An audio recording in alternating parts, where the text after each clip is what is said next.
In this video, I will show you how to use text-only mode in Edge browser. So open Microsoft Edge,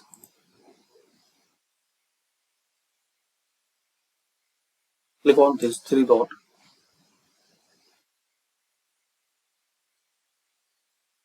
Now here, settings,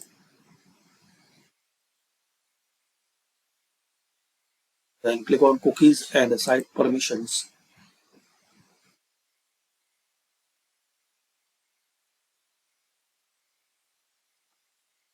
Here click on image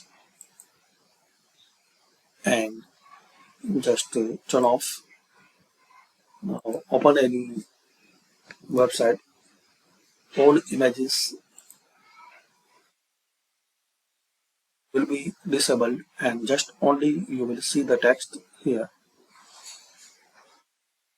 like this.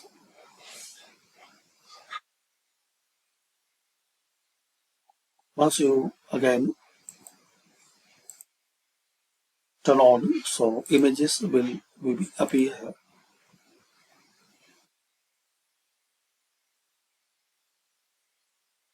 Also, you can allow or block any specific website.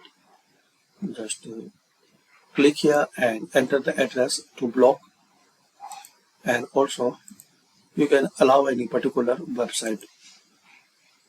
So this way you can use text only mode in Edge browser.